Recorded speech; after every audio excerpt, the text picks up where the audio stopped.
ഇന്നൊരു evening snacks ആയാലോ. അതിന് വേണ്ടിയിട്ട് ഞാൻ കുറച്ച് മൈദ എടുത്തിട്ടുണ്ട്. അതിലേക്ക് മഞ്ഞൾപ്പൊടി, മുളക് പൊടി, ഉപ്പ്, സോഡപ്പൊടി ഇതെല്ലാം ഇട്ടിട്ട് നന്നായിട്ടൊന്ന് മിക്സാക്കി എടുക്കണം. അതിന് ശേഷം കുറച്ച് വെള്ളം ഒഴിച്ചിട്ട് നന്നായിട്ട് ഇളക്കിയെടുക്കുക. പിന്നെ കറിവേപ്പില, പച്ചമുളക്, സവാള ഇതെല്ലാം നന്നായിട്ടൊന്ന് അരിഞ്ഞെടുക്കണം കേട്ടോ. എത്രത്തോളം ചെറുതാക്കി അരിയാൻ വെക്കണം അതിലേക്ക് ഇട്ടിട്ട് നന്നായിട്ടൊന്ന് ഇളക്കിയെടുക്കണം. നന്നായിട്ട് മിക്സ് ആയതിന് ശേഷം അതൊന്ന് അടച്ച് വെച്ച് റെസ്റ്റ് ചെയ്യാൻ വെച്ചാൽ അത്രയും നല്ലതായിരിക്കും കേട്ടോ. അപ്പോൾ ഇതിന് കുറച്ചും കൂടെ ഒരു സോഫ്റ്റ് കിട്ടും, നല്ല ടേസ്റ്റ് ആവും കേട്ടോ. ഇത് പുറത്ത് നല്ല ക്രിസ്പി ആണെങ്കിൽ ഉള്ളിൽ നല്ല സോഫ്റ്റ് ആയിരിക്കും. ഇത് വേറെ ഒന്നല്ല, നമ്മൾ ഉള്ളിവട ഉണ്ടല്ലോ അതിൻ്റെ തന്നെ കൂട്ടാണ്. പക്ഷെ ഞാൻ ഉള്ളിവടയാകുമ്പോൾ കുറച്ച് വലിയതാക്കിയിട്ട് ഉണ്ടാക്കണ്ടേ. ഞാൻ ഉണ്ടാക്കുന്നത് ചെറിയ ചെറിയ ബോൾ പോലെയാണ് ഉണ്ടാക്കുന്നത്.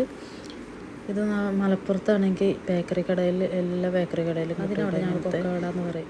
ഇതേപോലത്തെ സ്നാക്സ് വേറെ സ്ഥലങ്ങളിലും ഉണ്ടാവും, പക്ഷെ ഇതിന് എന്താ പേരെന്നറിയില്ല. ചിലയിടത്തൊക്കെ പൊക്കവട പറയും, ചിലയിടത്ത് കൊക്കവട എന്ന് പറയും. തൃശ്ശൂരിൽ വന്നിട്ട് ഞാൻ കടകളിലൊന്നും ഇങ്ങനെ സംഭവം കണ്ടിട്ടില്ല കേട്ടോ. ഇവിടെ ഉള്ളിവടയുണ്ട്, സെയിം ടേസ്റ്റ് തന്നെയാണ്. പക്ഷെ ഇത് ചെറുതാക്കിയിട്ട് ഉണ്ടാക്കുമ്പോൾ നമുക്ക് കൂടുതൽ കഴിക്കാൻ ഒന്നും കൂടെ ഒരു സുഖം തോന്നും കേട്ടോ. അപ്പം ഞാൻ അങ്ങനെയാണ് ഉണ്ടാക്കുന്നത്. അതിന് വേണ്ടി നല്ല കട്ടിയുള്ളൊരു ചട്ടി എടുത്തിട്ട് സ്റ്റൗവിൽ വെച്ചിട്ടുണ്ട്. അപ്പോൾ അത് നന്നായിട്ട് ചൂടായിട്ട് അതിലേക്ക് കുറച്ച് വെളിച്ചെണ്ണ ഒഴിച്ചു. അപ്പോൾ വെളിച്ചെണ്ണ നന്നായിട്ടൊന്ന് ചൂടാവട്ടെ. ഞാൻ പക്ഷേ ആദ്യത്തെ ട്രിപ്പ് ഇട്ടത് കുറച്ച് ചൂട് കുറഞ്ഞു. എന്നാലും സാരമില്ല, ഞാനത് കംപ്ലീറ്റ് ഇടാൻ പോകുന്നു. കംപ്ലീറ്റ് അല്ല, 2 ട്രിപ്പാക്കിയിട്ടാണ് ഉണ്ടാക്കുന്നത് കേട്ടോ. അപ്പോൾ അതിൻ്റെ പകുതി ഞാനിത് കുഞ്ഞു ബോളാക്കിയിട്ടിടുന്നുണ്ട്.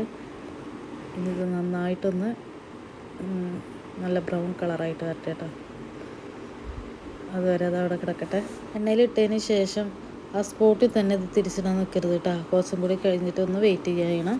അപ്പോൾ താഴ്ഭാഗം നന്നായിട്ടൊന്ന് മുരിഞ്ഞ് കിട്ടട്ടെ കേട്ടോ. അതിന് ശേഷം ഇട്ട് ഇളക്കിയാൽ മതി. അപ്പം ഞാൻ കുറച്ച് വേപ്പില വെറുതെ അങ്ങോട്ട് ഇടുന്നുണ്ട്. ഇങ്ങനെ ഇട്ടാൽ കുറച്ചും കൂടി ടേസ്റ്റും കിട്ടും, കാണാനായിട്ട് ലുക്കും ഉണ്ടാവും കേട്ടോ.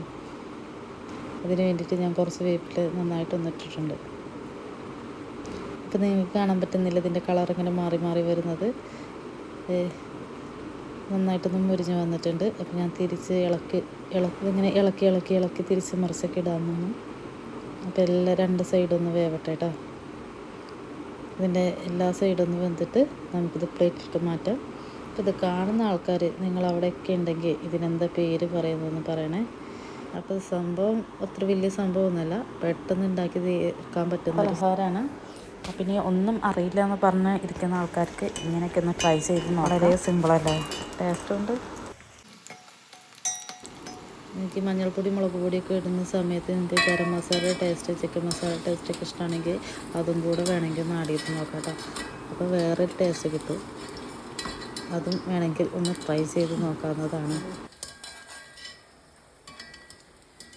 ഇത് ഞാൻ വെറുതെ സിമ്പിളായിട്ടൊന്ന് ഉണ്ടാക്കിയതിൻ്റെ വീഡിയോ ആണ് കേട്ടോ അത്. അപ്പോൾ ഇത് നല്ലൊരു കളർ വന്നിട്ടില്ല ഇതിൻ്റെ.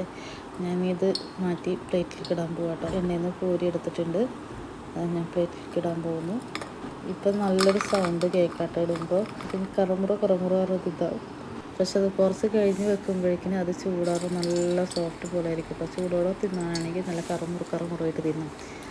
അടുത്തത് 2ാമത്തെ ട്രിപ്പ് ഞാൻ ഇട്ടു, അതും കോരി എടുത്തിട്ടുണ്ട് കേട്ടോ. ഇത് ടൊമാറ്റോ സോസിൻ്റെ കൂടെ അല്ലെങ്കിൽ മുളക് ചട്നിയുടെ കൂടെ ഒക്കെ തിന്നാൻ നല്ല ടേസ്റ്റാണ് കേട്ടോ. അപ്പോൾ അത്രേ ഉള്ളൂ. ഇഷ്ടമായി ലൈക്ക് ചെയ്യണേ.